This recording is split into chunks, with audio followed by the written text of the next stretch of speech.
Number 10. Black Widow. No, not that Black Widow. Natasha is sadly not a magical super spy, though that is a comic I would read. Voyant is the version of the character we are talking about here.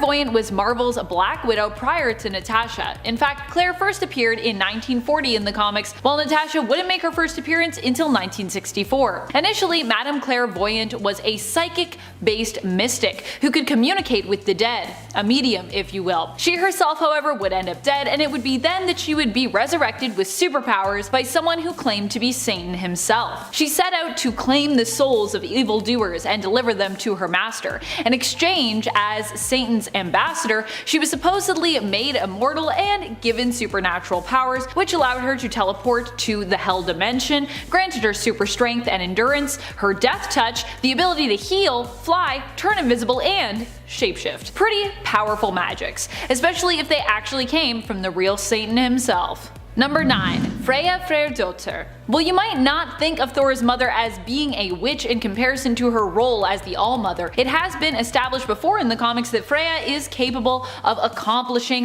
magical feats. We don't yet know the range of her abilities when it comes to her magical power, but she is also a very powerful Asgardian and skilled warrior. So she also gets additional power when it comes to that. We have seen her able to seemingly wield magic, however, when it comes to creating shields and teleportation, but it's unknown what level of spellcaster she might be. Should the comics want to expand on this point, I would not be surprised if we learned that she was much more powerful when it came to her magical abilities than we give her credit for here. And there's lots of pictures of her doing some magic. Alright friends, before we move on to this next spot, just a quick reminder to give this video a thumbs up if you're enjoying it, and I don't know, maybe subscribe if you haven't yet. If you haven't subscribed yet, what are you doing? We've been around for a while, come on, hit that subscribe for me. Number 8. Jennifer Kale. Jennifer Kale is an ally of the Man-Thing and is a descendant of the cult of Zatanna. Her grandfather, in fact, was still a leader of the cult when she was just a teenager. Wanting to experiment with witchcraft, Jennifer Kale used one of her grandfather's old books to do so. This unleashed a demon, which Man-Thing saved her from,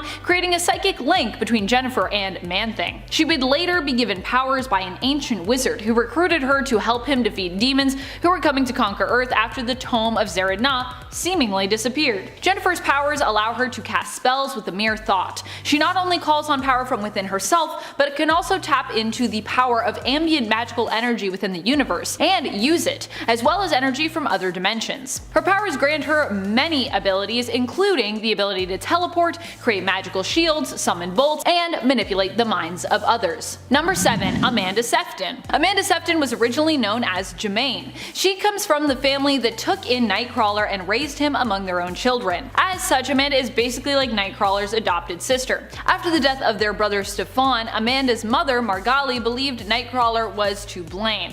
Jemaine then traveled to America to find out for herself and changed her name to Amanda Sefton, going undercover as a flight attendant and dating Nightcrawler in order to learn more. Pretty weird that the two dated in my books, cause yeah, they are siblings, even if Nightcrawler's her adopted brother. Still weird, but yeah, it happened. She would end up working alongside the X-Men for a time and even rule Limbo under the mantle of Magik herself. She's also been known as Day Tripper before in the comics, so you might know her by that name. Amanda's powers allow her to magically heal, teleport, summon magical bolts, create illusions, alter her appearance, and hypnotize others, as well as cast a good number of other spells with different effects. So yeah, she can do a lot of things. Most magical people, I love listing their powers because like what can't they do is more the question. Number 6. Nico Minoru. Nico is a member and the leader of the Runaways. She initially was raised by her parents, who were revealed to be part of a dark magic cult. Both her parents were dark wizards and attempted to chase Nico down after she attempted to run away from them after learning of their secret. During this altercation, she redeemed the Staff of One, which became embedded within her and now grants her magical abilities. Nico casts spells by remembering painful memories and using incantations. However, once she has cast a spell, she can never cast the same one again.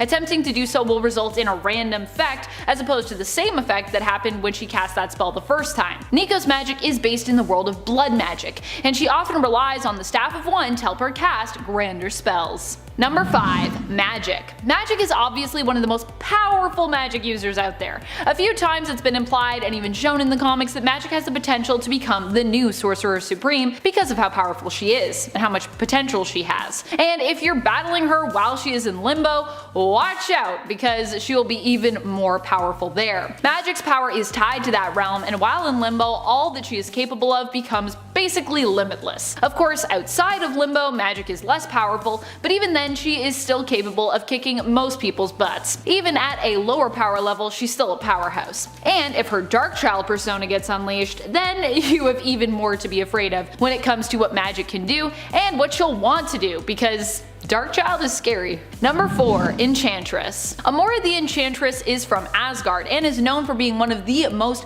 powerful magic users within that realm. She is often the enemy of Thor, seeking to destroy him, but is also sometimes his lover, depending on the story. In fact, in many stories, it's kind of the ire or rejection that she has felt as his lover, or of being his lover, that has inspired her hate for him. And other times, she is simply his enemy because she seeks to claim his heart for herself. So she's like, I will get that Thor and I'll make him love me. Wahaha. Enchantress is capable of using her magics to complete many great feats, and she also has the added power of Asgardian physiology as well, which keeps her almost eternally youthful and grants her increased strength, speed, and endurance. Number 3. Agatha Harkness. One of the most powerful witches around is Wanda's mentor in the comics, Agatha Harkness. Agatha Harkness is much more tough and capable than her frail appearance might lead you to believe. But not only that, she is also way older than she looks. Like, she looks like an elderly lady, but she's really old. It's been revealed that Agatha remembers a time when the sunken city of Atlantis was still above sea level, so she's not just elderly, she's ancient. With all those years of existence comes a ton of experience that Agatha has often put to good use while working as an ally with various heroes and magic users to protect that which she considers to be worthy of protection in the comics. This makes her less a hero or a villain, but more a powerful ally when she wants to be in regards to multiple different causes. However, she usually is concerned with protecting those she cares about and also preventing any apocalyptic events from coming to pass. Number 2. Scarlet Witch. Wanda is one of the most powerful witches out there. While she was trained by Agatha, I would wager at this point that she has far surpassed her mentor in terms of what she's capable of, at least. In fact, she must have, because she did at one point successfully kill Agatha after she learned the truth of what had happened to her twin boys. So unless Agatha let this happen because she felt Wanda deserved revenge, I guess, her death does imply that Wanda is ultimately more powerful and more deadly. The Scarlet Witch is immensely powerful, so powerful in fact that her suffering a mental breakdown caused her fellow colleagues and heroes to consider killing her because they were so frightened of the destruction her powers, emotionally charged and untethered, could cause. We have seen Wanda change all of reality, flip the alignment of many of Earth's heroes and villains, and defeat the Phoenix Force, banishing it. For a while at least. Even though her spells and rituals don't work out exactly as she planned most of the time, you cannot deny the power that is Scarlet Witch. Number 1. Morgan Le Fay. While Morgan Le Fay is one of the baddest baddies out there, she still happens to be super duper powerful, which is pretty surprising considering she's one of the bad guys, so they don't normally win most of the time. Considering the ranking for Merlin on my part 2 of most powerful wizards, it makes sense that Morgan takes our number 1 spot here, as she was once a student of Merlin himself. She is believed to be the most powerful witch and one of the most powerful magic users in the world. Not only that, but she was even considered a possible replacement for Doctor Strange as Earth's Sorcerer Supreme, which would be kinda terrifying, but very interesting to read. Morgan can not only warp reality, but also has a lot more control over how she does it, which is something that Wanda's still working on. She also has extensive knowledge when it comes to all different kinds of magic and has taken on some of Earth's mightiest heroes and villains and won against them. She is capable of time travel, can control the dead, bring others back to life, bring herself back to life even, imbue other beings with power, shapeshift, transmute, and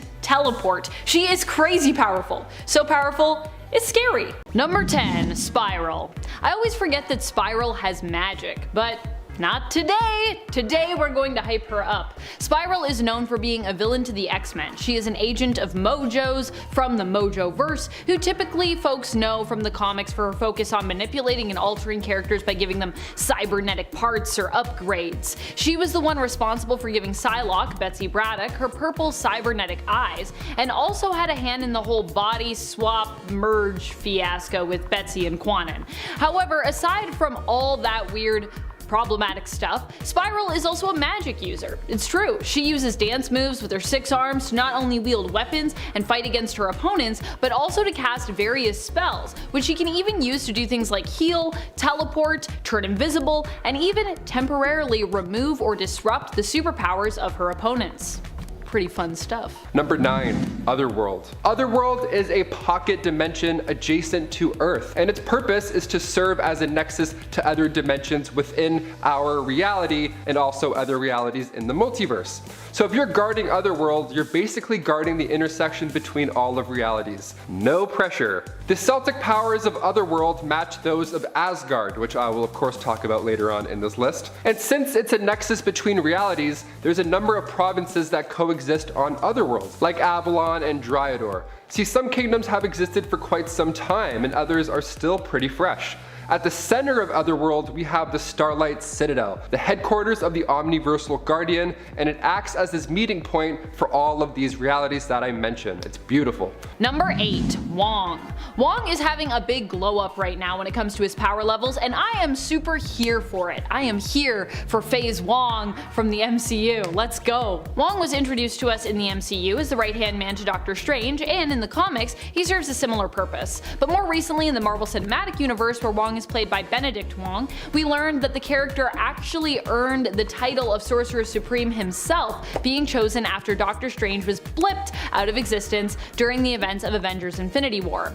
We can expect to see Wong become even more of a powerhouse in Doctor Strange in the Multiverse of Madness, as his cameos in Shang-Chi and the Legend of the Ten Rings and Spider-Man No Way Home seem to imply. Although he takes a back seat in No Way Home, he's also the one who basically warns Strange against using the spell which basically cracks open the multiverse. Oops. Steven, you should have listened to Wong. Number 7. Enchantress. Enchantress is often bested by her rivals, but that doesn't mean that she doesn't put up an immense fight. And it doesn't mean that she hasn't come close to winning before either. Many times Enchantress has plotted or schemed to take over the world or acquire for herself immense levels of power, and has come dangerously close to winning the day before.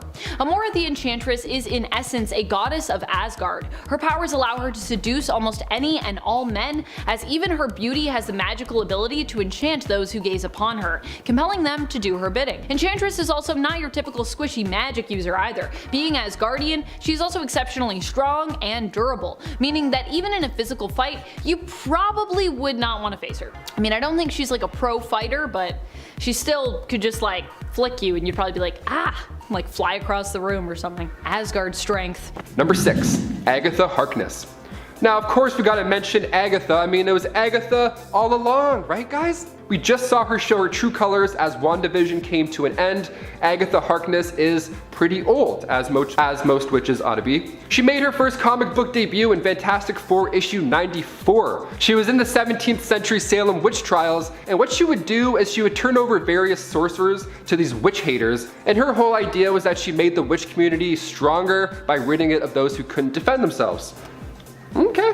So she had one child named Nicholas Scratch, who was a warlock. Now in WandaVision we meet Senior Scratchy, and there was even a deleted scene that showed him in his demonic form and in action, but they cut that because of COVIDs. Sad. She's an expert with spells, and as she gets older, even older than she already is, she becomes physically weaker, which makes sense. Your bones get brittle, you gotta drink your milk. But she does have a cat, the classic witch thing. She's got a cat named Ebony, which is a powerful extra-dimensional creature. She uses the cat to run errands, you know, having old knees and all. She's like, can you grab me some milk? Thanks. Old ladies who are watching this, they're like, that was offensive. Didn't like that one. Number 5. Dr. Voodoo. Dr. Voodoo is Jericho Drumm, formerly known as Brother Voodoo. He has also been Sorcerer Supreme before, hence the name change. He took over when Doctor Strange was deemed to be unfit to serve as Sorcerer Supreme.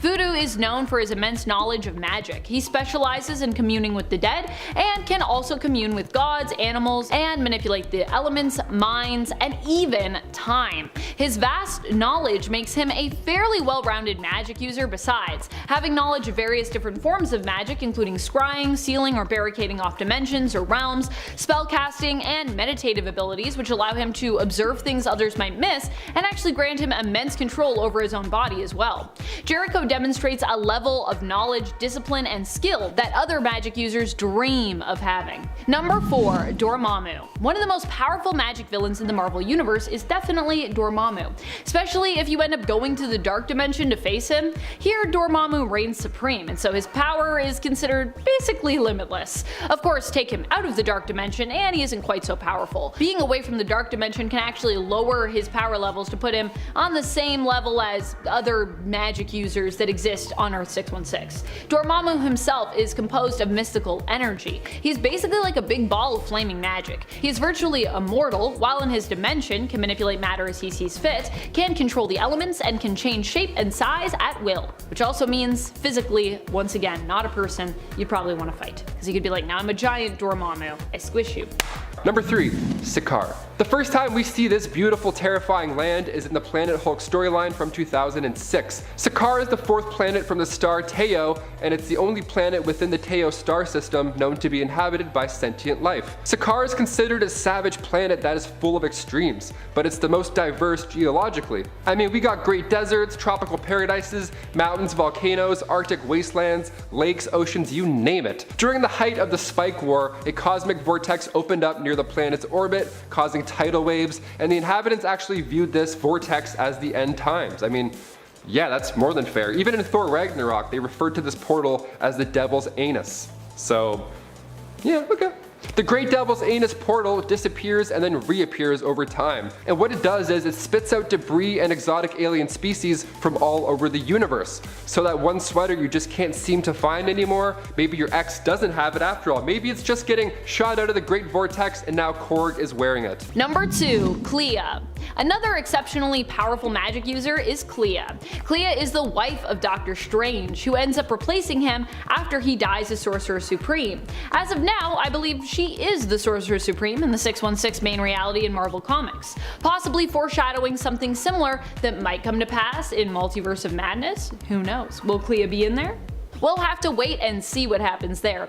Clea hasn't been as hyped in the comics, but is finally getting her day in the sun. She is actually half Faultine and half Dark Dimensional mortal, being related to Dormammu herself. Clea is actually Dormammu's niece, as her mother, Umar, is Dormammu's sister. Her father was the former ruler of the Dark Dimension as well, so you could say that power and magic are in Clea's blood. Also, she definitely deserves to just be boosted, because I feel like Clea's been around for forever. Never really talked about how powerful she is. Number 1. Doctor Strange. Probably one of the most powerful magical heroes in the Marvel Universe, we of course need to talk about Doctor Strange. Who is Doctor Strange? He is the Sorcerer Supreme in the Marvel Universe. Or was the Sorcerer Supreme anyways. Recently he died, but this is comics, so I'm sure I'll be back at it eventually. In fact, even though he died during Death of Doctor Strange, it was revealed that Stephen had a failsafe to help in solving his own murder. A past version of Strange was summoned to get sleuthing, and through this, Stephen was even able to return to the land of the living. Temporarily at least. Ultimately, Doctor Strange knew that staying there would come with too great a cost if he were to actually remain alive and fight against the inevitability of death. So he only came back temporarily to defeat some baddies, and then he decided to fade away once more. He was like, sorry Clea, gotta go back to being dead. You're the Sorcerer Supreme now, bye! Kicking off the list at number 10, we have Mojo World. This first one sounds fun, for a bit, but then it becomes a nightmare if you're actually there. Mojo World is an extra-dimensional and extra-temporal realm inhabited by the Spineless Ones. Their world is pretty unique. See, what happens is that the signals from Earth, be it radio or television, get distorted and sent through time to these Spineless Ones, and it happened early in their existence too, so now the species loves televising as entertainment, as do we. Who knows, maybe they're watching WandaVision season 4 right now. We never know, it's all crazy up there. They feared humans, but were in awe of them. Kind of like most humans.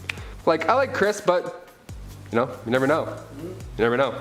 There is a ruler, of course, there is a ruler, and his name is Mojo, and he produces movies and TV shows to keep the spineless ones entertained. Are you not entertained? Mojo World is an interdimensional world home to beautiful mountains, rivers, oceans, and of course, the occasional plasma storm. So bring your interdimensional umbrella and some popcorn because Mojo World is pretty weird yet entertaining. Number 9. Mephisto. Mephisto is often thought of as the devil of Marvel. He rules over his own hellish dimension and is known for making lots of contracts with heroes that usually result in them being very unhappy in the end, despite getting apparently what they wanted. They'll be like, I want this, and then unfortunately with a lot of the catches that come with it, you end up pretty unhappy. But Mephisto's like, hey, you got what you wanted. Much like the devil in various tales and lore, he's not someone you want to make a bargain with, as typically there are conditions, which means that Mephisto often comes out on top. Mephisto is both demonic and magical in terms of his origin and classification in Marvel's various realms of categories for characters. And if he plays his cards right, he can even use his powers to warp reality, which we've actually seen him successfully do with feats like erasing Mary Jane and Peter's marriage. And what's more, it's a reality warp that actually stuck, which is kind of rare in the world of comics. Mephisto is also a formidable foe in one-on-one combat, being that he is also super strong, durable, fast, and virtually immortal. Number 8. The Dire Wraiths. Back when the Skrulls were still in their early stages of existence, the Celestials came to Skrullos and experimented on all of these life forms. Now, some of these Skrulls grew up to become the Dire Wraiths. They studied black magic and they got out of Dodge. They were like, cool, good info, you guys are all pretty nuts, we're out of here. They used magic and technology to take on the form of other species, and they would try and take over the world with these abilities. They're bad guys.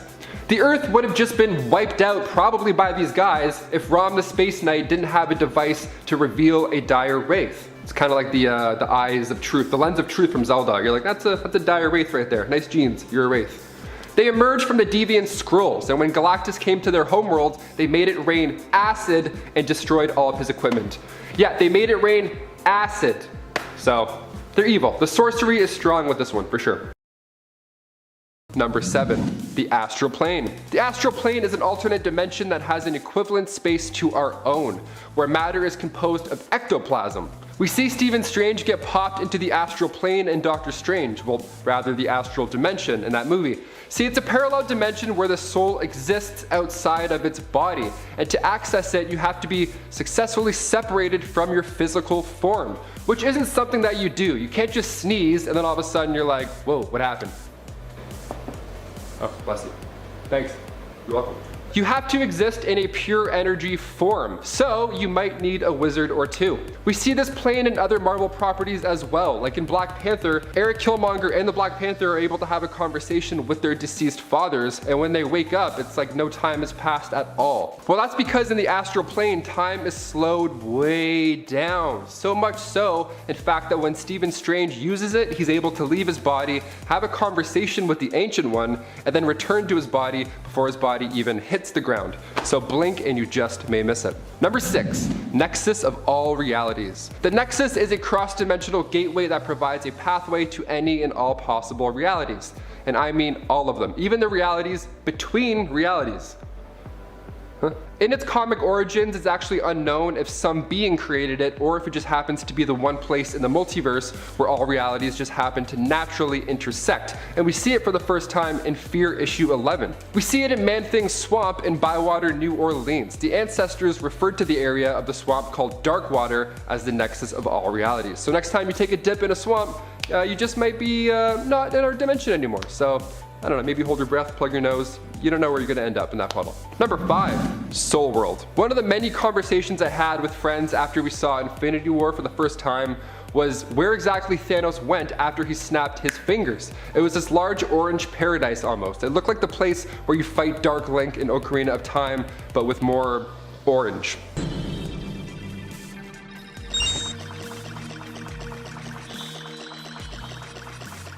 Just an opening, confusing area. Well, it turns out this was a brief look at Soul World. It was originally included in Avengers Endgame after Tony snaps his fingers, but it was deleted to avoid more Zelda flashbacks. No, Soul World is the dimension existing inside of the Soul Gem. So while Thanos was in this pocket dimension briefly, he spoke to a younger version of Gamora. And in the comics, Gamora learns about Soul World's decay because a fragment of her own soul was still trapped in Soul World. So with Gamora being the key that led Thanos to gaining this Infinity Stone, one could only hope that somehow she's still in there alive. Or maybe Black Widow, maybe?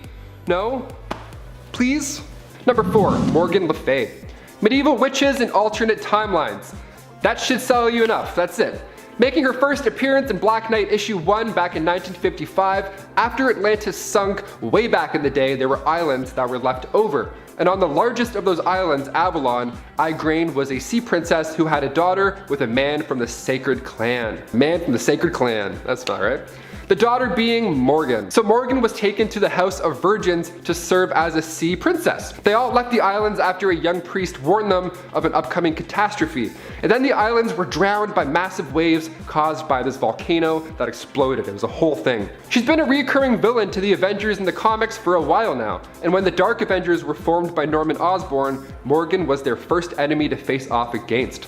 Talk about setting that scary bar nice and high. She's a powerful spellcaster, one of those spells being reality warping by using the Norn stones. She travels through time, and one of the craziest trips back through time was in Dark Avengers, when she went back to take care of Doom when he was just a wee child. But she didn't take care of him. She actually instead wanted him to know why she planned on taking care of him, which is like the most villain thing ever. She's like, hey buddy, yeah, I was gonna kill you, but I didn't. Okay, bye. So crazy. Yeah, time travel is easy for her. She can even manipulate the rules of time travel to repeatedly undo her own death and return unharmed to that same battle, which has got to be confusing to whoever she's fighting. What? What? Dude, this sucks. That's amazing. And weakness also, you guessed it, iron, absolutely. Number 3, Wiccan. Wiccan is Billy Kaplan, the reincarnated son of Scarlet Witch. As such, his powers are very similar to his spiritual mother. He can basically warp and alter reality, although he needs to speak words typically in order to do so. At least, he did initially. At times, we've seen him outgrow this requirement, simply willing things to happen without needing to even speak his desires. There have also been alternate realities and timelines where we've seen Billy ascend to the title of Sorcerer Supreme. And we've seen his powers boosted to godlike levels before, when he has become the cosmic omnipotent being known as the Demiurge. Number 2, Asgard. While it may not exist anymore in the Marvel Cinematic Universe, Odin has even said that Asgard is not a place, it is in fact a people. Well, it was once a place, and it was a pretty spectacular place too. As described by Lady Sif in the first Thor movie, Asgard is millennia beyond you in our pursuit of science and knowledge, and we have learned that there are some things that can never be understood. It's a land where magic and science are one of the same things. And in the comics, it was first seen in Journey into Mystery, issue 85. Asgard was sadly destroyed at the end of Thor Ragnarok when Loki unleashed Surtur to destroy the land while Hela was doing her thing getting stronger. Now the remaining survivors boarded a starship, and now they live as fishermen in a small village called Tonsberg in Norway. So you never know, you could be living in a paradise in the sky, and then now all of a sudden you're catching salmon. Life happens fast. And finally, number 1, Sanctum Sanctorum. Perhaps one of the most magical places in the MCU aside from Asgard would have to be Doctor Strange's Sanctum Sanctorum, which we see Thor make a brief pit stop to and accidentally messes it up with Mjolnir. It may just look like a normal fancy pants apartment in New York, but on the inside it's full of these wonderful ancient magic artifacts. It's actually the same place that Stephen Strange first gets his trusty cape. Now the New York Sanctum is seen in the MCU in numerous timelines. We see the ancient one protecting it during the events of Avengers Endgame, and Doctor Strange currently watches over it located at 1778 Bleecker Street, and at one point in the comics it was the headquarters of the Defenders and the New Avengers. So could we maybe see that in the movies? Hopefully, because there's a lot of room and there's only 2 dudes living there. Like, come on, rent's not cheap, guys. The first floor has the drawing room, library, living room, dining room, and Wong's kitchen. Sounds like a pretty good time. The second floor consists of a study, Doctor Strange's bedroom, Wong's bedroom, and multiple guest bedrooms, perfect for some new Avengers. And the third floor is composed of the meditation chamber, my personal favorite, the mystical library, and the storage area for occult artifacts. So when Wanda decides to let all the evil leave her, in the next Doctor Strange, maybe she can cozy up and take the top floor. Seems like those rooms are quite fitting. Number 10. Salem 7. The Salem 7 is a group of magic users and magical children who are the direct offspring of Nicholas Scratch, Agatha Harkness's son. Although they aren't children while they're on the team.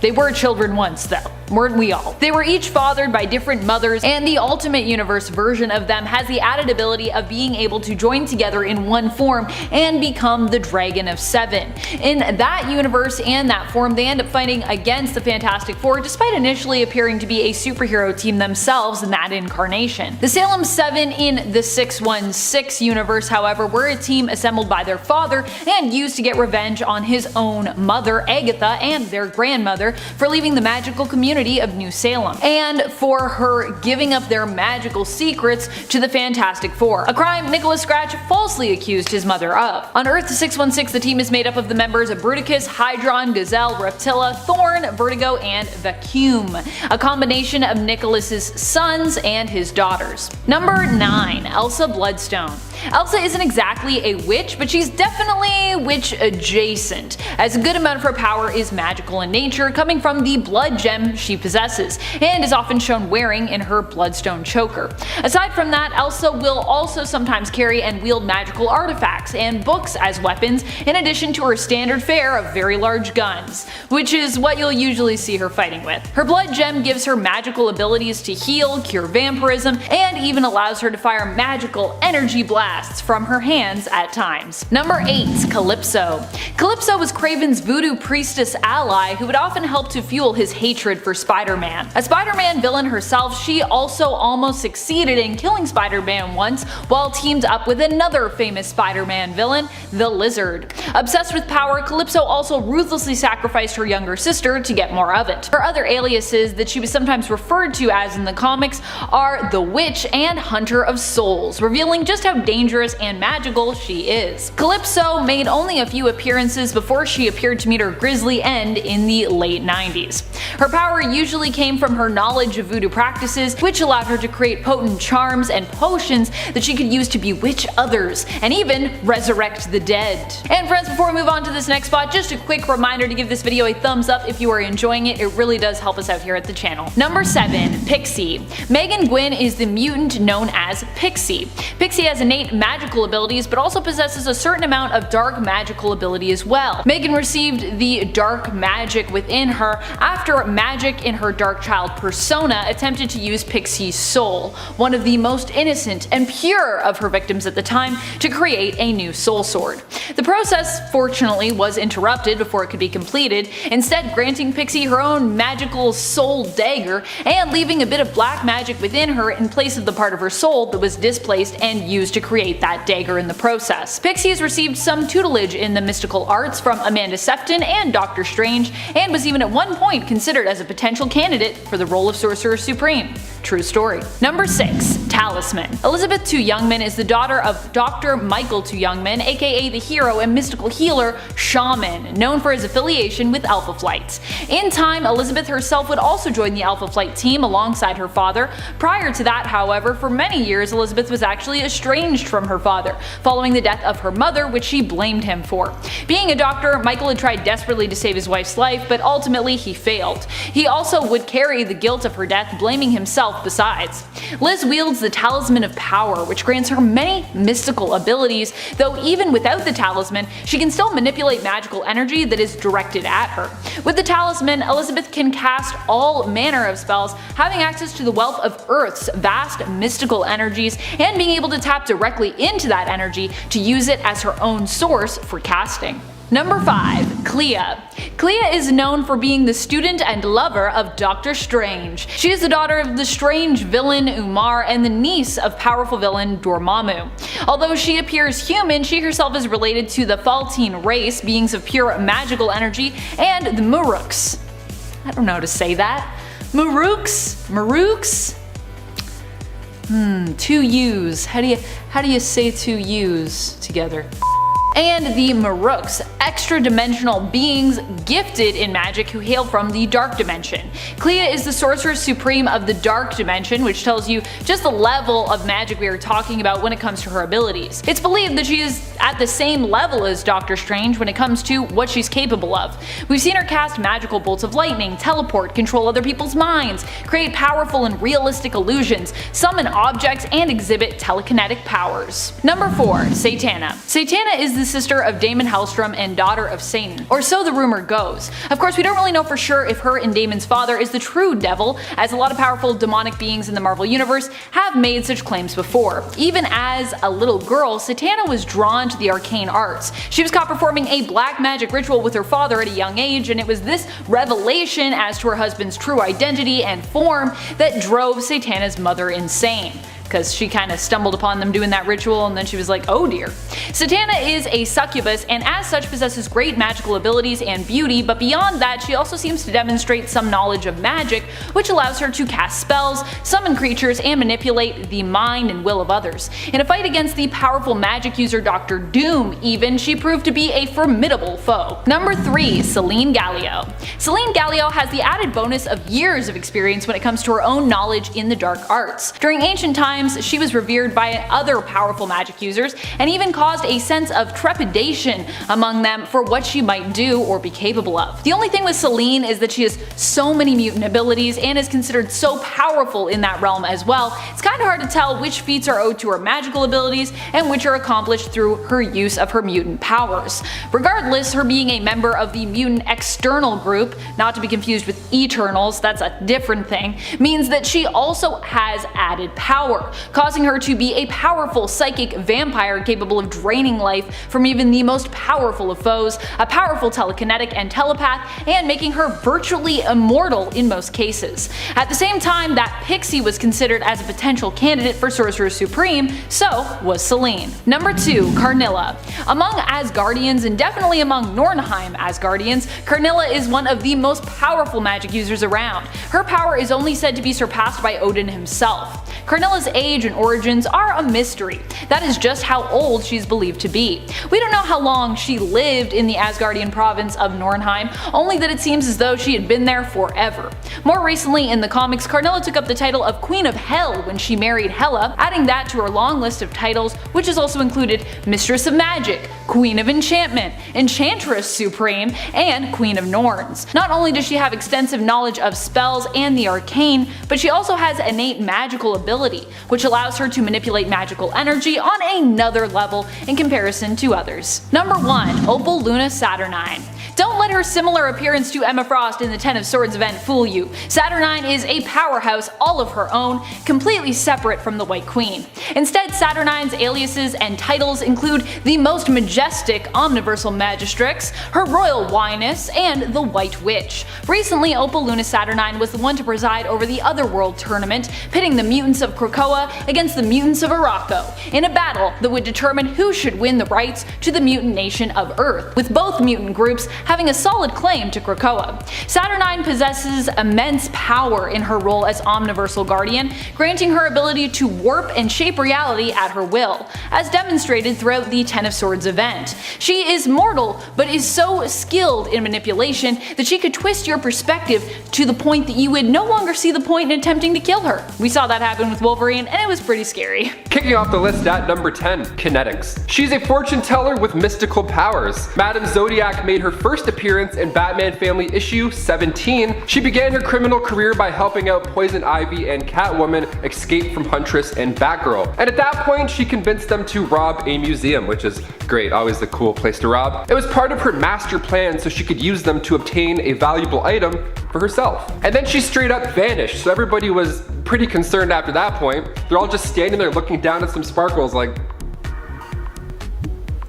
This witch is Zoe Sagan, and her mother Azra was an archaeologist, and growing up, Zoe and her brother Thanot would follow her around the galaxy while she did her job. Now, during these expeditions, her mother inhaled poison gas, which started to attack her lungs. Not good at all. So her mother wasn't going to survive. So Zoe searched through her books and found this artifact that her mother had found, the Moon of Coal, which apparently could turn a drop of love into a wellspring of health. Yummy. So that was the artifact that she got, and soon after she became obsessed with collecting more magical artifacts, of course. You find one of them, you're like, oh, let's find all of them. This is amazing. Can one charge my phone in 2 seconds? Let's find that one. She once encountered an energy pool on Saturn's moon Titan, which gave her telekinetic abilities. So she mainly goes by the alias Kinetics. And before we go to number 9, if you guys want to go ahead and give us a thumbs up on this video because it does help us out quite a bit. You guys are awesome. Thanks for watching. Now back to some more witches. Number 9, the Mad Mod Witch. Also referred to as Fashion Thing, and no, it's not Ben Grimm wearing a polo. The Fashion Thing is a denizen of the Dreaming. The Dreaming is a reality that exists as long as creatures and humans, whatever the case, have the ability to dream. So it's always going to exist, basically. The witch made her first appearance in the unexpected issue 108. She is the personification of style and design. I mean, her first appearance alone, hello, she's showing off the fishnet stockings. She's super pumped to see what her cauldron will brew up. Electric cauldron, that is, you know, because she's a mod witch and all. And she brews up tales of the unexpected to anybody who's willing to listen. And she's pretty cool. She actually has been referred to as the Mad Madonna Witch, and in 1988 she started to refer to herself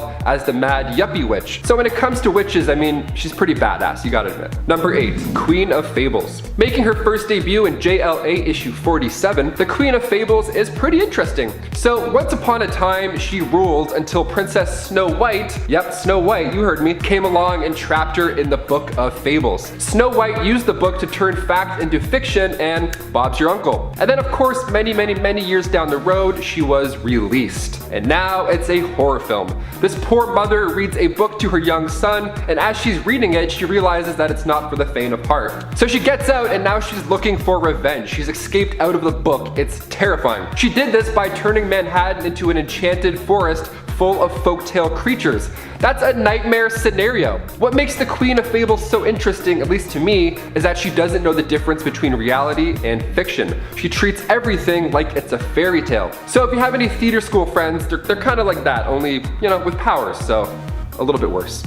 A little bit. So one of the only things that can hurt her is Wonder Woman's lasso of truth, of course because it snaps her out of it. Number 7, Laura Nielsen. The Silver Sorceress made her debut in Justice League of America issue 87. Described as having hex power, she's able to completely control it. Now, she comes from the world Angor, not alone however. She was accompanied by Blue Jay and Wandjina, and they were the only survivors of a nuclear fallout. So they came to fight the Justice League actually until both teams realized that the true enemy and the reason behind the destruction of Laura's homeworld were robots that manipulated both teams. Probably Dyson robots. Those Dyson products are nuts. Have you seen those things? They just clean your house. You're not even home. They'll just clean all your shit. The Silver Sorceress and Blue Jay both ended up joining the European branch of the Justice League International until Silver Sorceress got an arrow to the stomach, and before she went out like a hero, she managed to entrap Dreamslayer. Number 6, Witchfire. Rebecca Carstairs was of course a witch, but she was also a pop star. This one's interesting. Okay, so Rebecca made her debut in JLA issue 61,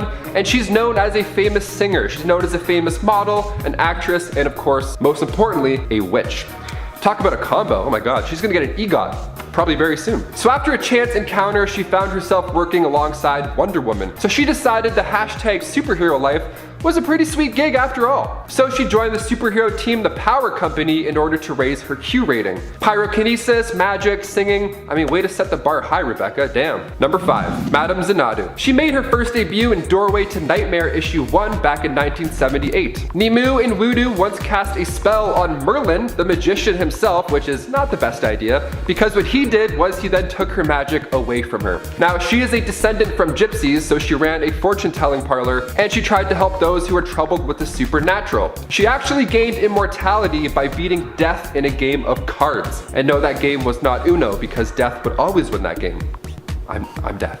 She's so interesting because she uses tarot cards to interpret what she senses, which is like, I know 7 people who do that, but she's like the real deal, so it's like, okay. She can levitate herself or other objects, real Matilda style, and she also doesn't need a broom or an Uber because she can easily teleport herself. Number 4, Zatanna Zatara. Making her first debut in Hawkman issue 4, Zatanna Zatara is the daughter of a magician, Giovanni Zatara, and Cindella, who is a member of the Homo Magi race. Now, she was raised in New York by her father, quite close to the Arkham Asylum, which is perfect for those trick-or-treating times, you know? I don't know why I did this for trick-or-treating, apparently I do it online. Zatanna thought her mother had passed away after her birth, but in actuality, Cindella faked her death to return to her people. See, the thing that makes Zatanna unique right off the bat, besides what I just said, is that she's a direct descendant of Leonardo da Vinci, and she's related to Nostradamus.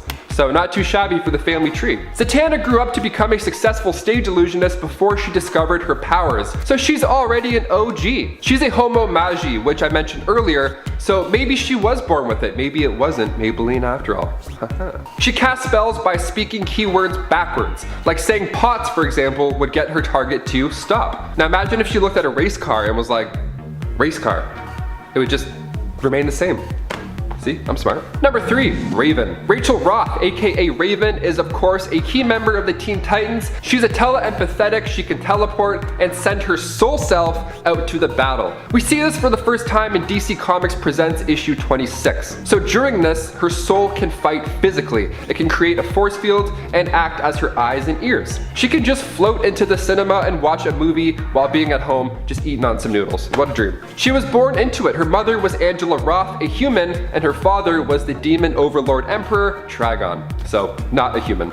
Her mother retreated to an alternate dimension where Raven was born and raised in that dimension called Azeroth. She initially went to the Justice League after learning that Trigon was returning, but Zatanna sensed her demonic parentage and was like, maybe join another team. Sorry, spooky girl, hard pass this time. Number 2, Enchantress. AKA June Moon, she made her first debut in Strange Adventures issue 187 back in 1966, where right at the top it says, meet the switcheroo witcheroo, the Enchantress. She's a member of the Suicide Squad and her origins are pretty tragic. June Moon was a freelance artist who was dating this guy named Alan Dell. Dell invited her out one evening to a party at the haunted Terror Castle, which, yeah, sounds like a pretty good time for sure, but while she was there she fell into a chamber with this being named Zamor who granted her witch powers. So now every time she says the name Enchantress, she changes into a green-eyed, powerful, well, Enchantress. So Zamor got her to eliminate this evil presence from the castle, and Alan saw this and was super into her. I mean, you had a party at a haunted castle. I mean, this is right up his alley, for sure. She didn't tell them that she was also June Moon. So she would say this for later on, and then every now and then, just like a few issues later, June, I mean the Enchantress, saved Dell from an underground monster. What a sweetheart. But the only downside was whenever June used those Enchantress abilities and created magic too quickly, her personality became volatile and evil, which explains how she dips into the villain role, you see? And finally, number 1, Cersei. Not from Game of Thrones. Making her first debut in Wonder Woman Volume 2, Issue 17, Wonder Woman can sense something on a nearby island. So she says there's something strange there. She can just feel it. It's in her soul. It's beckoning her. Something is watching her. Something is reaching. Something is making her feel cold. What is it? And then at the turn of a page, readers watch in horror as Diana falls and she starts to become extremely cold. So while the crew's trying to figure out how to help, we see the eyes of the witch herself muttering the words, "Let that be your first warning, Amazon." Cersei is an ancient immortal sorceress who's actually known as one of the most powerful sorcerers on Earth. With limitless magical power, she's able to tap into the forces of the universe and manipulate them herself. She's able to alter the forms of mortal beings, so she could turn you into an animal if she felt like it. Being the daughter of Hyperion and Perseus, I mean, she's also immortal, so that's fun, awesome. Kicking off the list at number 10, Mojo. Making his first debut in Longshot issue 3, Mojo is known for using Earth as forms of TV entertainment for the universe. It's like the Bachelor in Paradise, but it's us. And we're like, hey, what's going on? Are we dead? And his power increases the more viewers he gets for this interdimensional TV show. So like and subscribe his stuff as well as ours. We want to keep both things thriving. So in 1992, the issue titled Mojo's Media Madness had this wild storyline where Mojo gets Rogue, Cyclops, Beast, and Wolverine to think that they are characters from The Wizard of Oz. That goes down in X-Men issue 10. It's so wild. It's Kind of funny, but mostly terrifying. He's part of a race of spineless beings from a planet named after him called Mojo World. Of course, inside a pocket dimension called the Mojo Verse. We get it, dude. It's all about you, okay? Cool.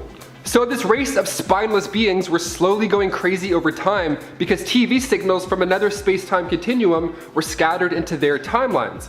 He's a powerful sorcerer, obviously, because of his list, and we're not exactly sure just how far his magic can go. To be honest, I was leaning a bit towards Mojo being the mastermind behind the WandaVision plot. I thought he had something to do with it, but thankfully it was Wanda and her powers were just finally coming through. All those crazy powers, which I'll be talking about a little bit later in this list. And before we go to number 9, if you guys could go ahead and give this video a thumbs up. It's this one, not that one, so make sure you hit that one right there because it helps out our channel so much. You guys are the best. Now back to some more evil magic users. Number 9, Spiral. Rita Wayward made her debut in Longshot issue 1. She's actually a loyal servant to that spineless whack job that I just mentioned. But it didn't start that way, of course not. Ricochet Rita was once a professional stunt performer. She became friends with a guy named Longshot who was from that Mojo verse that I just talked about. She was attacked by this insane version of herself called Spiral that was from the future. So after that was taken care of, she decided to follow her heart and go back to that dimension with Longshot. And when they got there, Longshot couldn't pull through and they both were captured by Mojo. What a dick. See, Longshot's mind was wiped for getting Rita, which is so sad already, but for Rita, it just got worse. Mojo got his scientist Ares to modify her mentally and physically. So now she's got 6 arms. 1, 2, 3, 4, 5, 6. Sorry editors, you can add those or you can't add them. I know it's a lot of work. So now she has 6 arms. She turned her hair gray and now she could see other dimensions. That's crazy, quite the upgrade. She was a twisted little version of Mojo and she got trained in the dark arts of magic and body modification. And as you may have guessed, that future version of her was just that. Mojo sent her new and improved self to go back in time and attack her past self. Number 8, the Dark Dimension. The Dark Dimension is also referred to as Subware. Not somewhere, but Subware. It's actually where all of our subscribers come from, actually. No, I'm just kidding. The Dark Dimension first popped up in comics with Strange Tales issues 126. It's the place Dormammu and Umar were both banished to by the Faultine. See, it started off as this massive singular plane, but during a conflict, it was shattered into multiple planes, like the Splinter Realms or the Archipelago of Anguish and Redemption, which is fun to say. We of course see the Dark Dimension in the Marvel Cinematic Universe as a void within the multiverse. The Masters of the Mystic Art managed to protect Earth from the Dark Dimension by building 3 sanctums, one in London, one in Hong Kong, and of course the one we all know the best, the one in New York, where Doctor Strange resides currently. I feel like we're not quite done with the Dark Dimension in the MCU, at least I hope we're not, because it's one of the coolest places I've seen. Aside from number 7, Selene. She made her first debut in New Mutants issue 9. Selene was born around 17,000 years ago in Europe, so she's a bit old, right after the oceans swallowed Atlantis. She's known as the Black Queen of the Hellfire Club, and she blends her mutant abilities with her magical abilities, so she's quite a pain in the neck. Well, actually, if she made contact with your neck, you would turn into dust. What makes Selene so powerful yet feared is that she has life force absorption. She can drain the life forces of a human and then absorb that power for herself. It keeps her young and beautiful. Maybe that's Jennifer Aniston's secret. Maybe that's it all along. I don't know. I'm just guessing. It would make sense. Timeline, it would make sense. Who knows?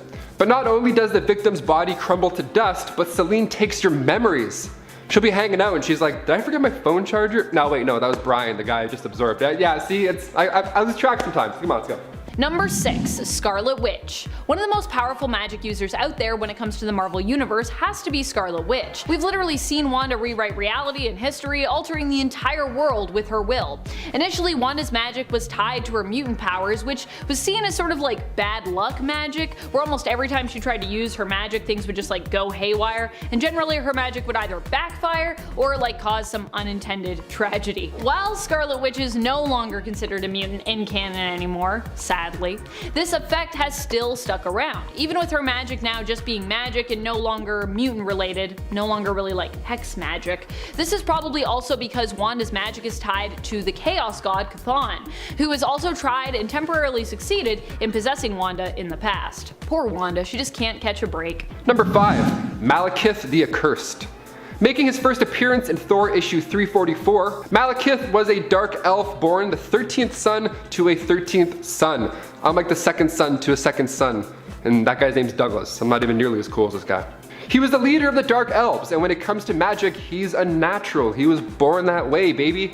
Malekith can manipulate great amounts of mystical energy for whatever reasons he needs. He can use magic to alter his own appearance. The dude at one point turns himself into mist, like the Coca-Cola mist zone at theme parks. Dude can just hang out as mist and cool you down. And if the mystic mist isn't cutting it for transportation, he can straight up teleport. And he can teleport through dimensions as well, so cool. Who needs Uber? That girl was coughing on the Ubers. She's like, oh, can I turn to mist? How do I get around town? I honestly love the look of Malekith in the comics. Thor the Dark World, I mean, least favorite Thor movie by far, but the Dark Elf stuff was fun, I think, for a little. One of my favorite tricks by Malekith is when he used magic to heal himself whilst also appearing dead, which is what I do every time I fall asleep on the bus. He does have a weakness though. Iron. Yeah, his powers don't work against iron, and if he were to make physical contact with iron, it would burn his skin. So, Iron Man, what's up? Not actually iron. I know, guys, I know. Number 4, Hell. Hell is a world bound to the mind of its mistress and queen. Hela, ruler of the dead. The realm shifts by her will. Its laws are ancient and her whims can twist those laws until they scream. Sounds lovely, let's do it, grab the kids. Great. Valhalla is a realm of honor, Faerie is a realm of temptation, and Hell is the realm of trials. Is it weird that I low-key just want to like poke my head into this room, into this trial room, just to see what it's all about, you know? The first time we see Hell in the comics is in Journey into Mystery issue 102, and it's one of the 9 realms, and it's of course one of the many realms of death. It's actually the final resting place for the dead of the 9 realms. That's your last stop on the tour de life in those realms. So the appearance and nature of Hell can alter depending on what its queen wants. Sometimes Hell is a pit, sometimes it's a nice gorgeous palace, and sometimes it's a puzzle box. It doesn't always mean this is a horrible haunted place with ghouls screaming in your ears. No, not at all. It's more so the final resting place for those in the 9 realms. But if you're a it surely won't be a paradise like Elysium. It's going to be a bit hotter and a bit more harsher. Number 3, Amatsu Mikaboshi. Amatsu Mikaboshi is based on a demon from Japanese mythology. He was trying to take over Olympus and Asgard, but he got locked up for his crimes, of course. An incarnation of the primordial darkness and chaos that existed before the universe. They're also referred to as the Chaos King, which has a nice little ring to it. That sounds good. During the secret invasion event, the Earth's heroes and villains set up this God Squad, led by Hercules, to act as a defense. Now, the God Squad sounds cool when you say it out loud, but they weren't necessarily on board with this evil shapeshifter just lurking about the team, you know? He could transform into anything. He's an expert shapeshifter, and his go-to appearance just happens to be a massive creature from darkness itself. I'm taking on this form because, you know, I'm trying to be a little nerdy boy. So it's safe to say that this one was born into the hashtag villain life. Number 2, Amora the Enchantress. She made her first debut in Journey into Mystery issue 103, and her relationship with Thor is, honestly, I'd love to see this in live action. It's kind of crazy. So half the time she wants to get with Thor, you know, and then the other half she wants to take him out. So most Asgardians are based off of a real life myth, like Thor of course, but she's fresh from the mind of Stan Lee and Jack Kirby. And she has a pretty sweet life. She's got multiple mansions throughout the 9 realms, and she can make gold and diamonds with her tears. So even if she's sad, she's still hashtag rich. So she's really good at seducing people. For example, Scourge, she would seduce him into helping her with her evil plans, and he was so into her that he wouldn't even care. He would just do anything to help her out. He was kind of whipped. Meanwhile, Amora wouldn't follow through with her side of the deal. She would just play hard and get it. She's like, yeah, you want that? Go do something. Go cover my shift. I'm not doing that for you. Bye. So she messes with your mind and your heart. That's a villain. Now in the comics, she was sent by Odin to take out Jane Foster because the whole loving on different worlds thing, that's kind of a no-no. Long distance relationships, we don't do that. So she tried to attack Jane and Thor intervened. And then she was banished to Earth by Odin. What a story, like what a resume. Where she then joined the Masters of Evil, of course. Her tool is seduction. Just one kiss is all it takes to make you in her control. She doesn't have too much experience with hand-to-hand combat because, well, she just gets other dudes like Scourge to fight for her, which is not a bad idea at all. I'm kind of loving that system, not gonna lie to you. And finally, number 1, Scarlet Witch. No more mutants. We were all counting down the days until the end of WandaVision because we could finally, perhaps maybe see an evil Wanda Maximoff. And we did, and it was so good. She's the daughter of Magneto and the twin brother of Quicksilver, aka Pietro Maximoff. Now, she was on her father's Brotherhood of Evil Mutants, but at one point she did join the Avengers. So she's a little flippy-floppy. She's one of the biggest Marvel characters, and during the events of M-Day, she spoke those 3 words, and just like that, a mass amount of mutants were depowered, or worse. That large number being 986,618, only leaving a couple hundred depressed mutants left. Now, the end of episode 8 of WandaVision had fans pretty jazzed. Agatha Harkness refers to Wanda as the Scarlet Witch, finally! But, she also references this chaos magic. What is this chaos magic? Well, Wanda in the comics got her powers through the old gods of chaos. So this god came to her the day she was born, not really a blessing, but rather it was done so that this chaos god could add to Wanda's powers and then later use her as a vessel that he could one day possess when she was fully grown. And we see this take place in Avengers issue 186.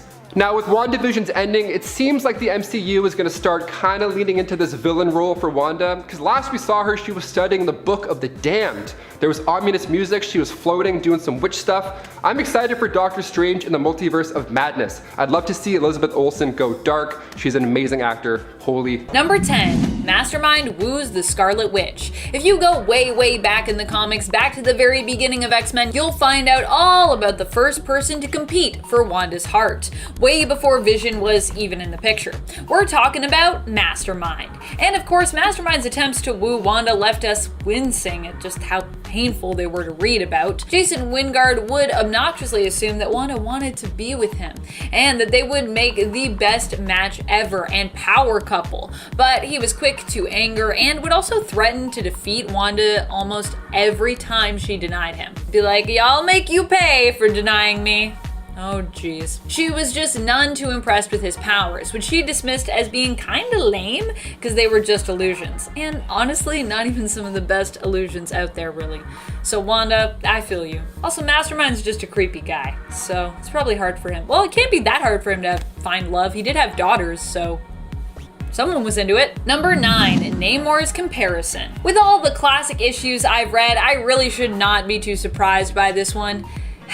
And yet, at one point, Namor finds himself allied with Wanda and helps her to strike out at the X-Men to get her brother back, whom they have kidnapped, before Magneto destroys her brother along with the mutant heroes. Namor, however, doesn't seem to just help Wanda out of the kindness of his heart. Namor isn't really big on kindness, to be honest. He's not the kindest person I know.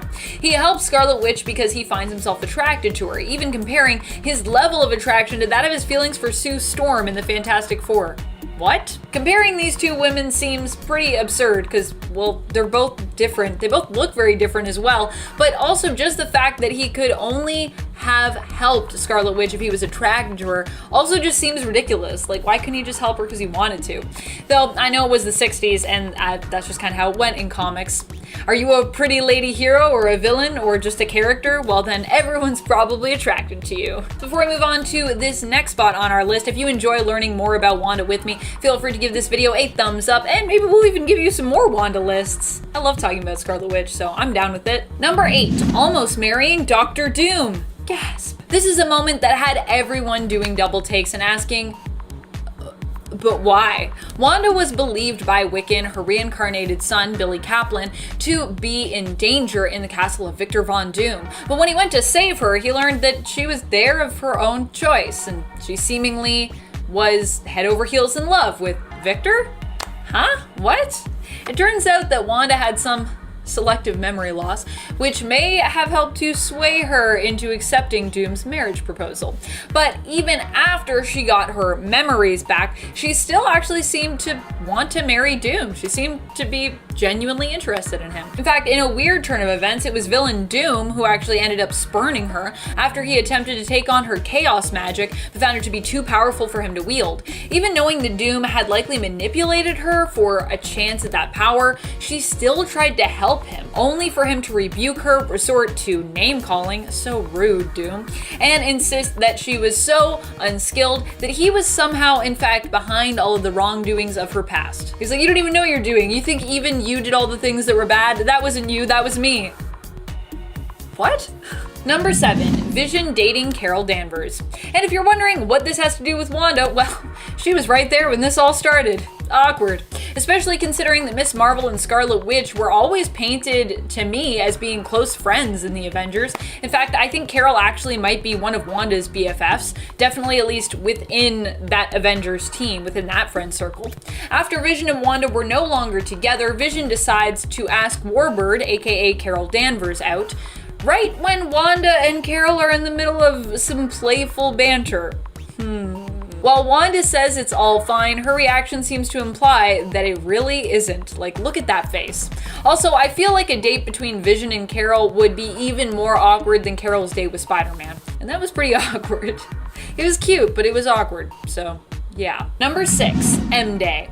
One of the most insane moments in Wanda's history would have to be when she eradicated the Earth of almost all mutants. This happened as a result of Wanda being confronted by her friends, the Avengers, and those who had never really liked her, the mutants of the X-Men. After making a world in which mutants were the dominant group and trying to give most of her friends and the mutants a happy life, this reality came tumbling down. And in the aftermath, everyone still wanted her dead. In fact, people that didn't want her dead before, like Spider-Man, really wanted her dead.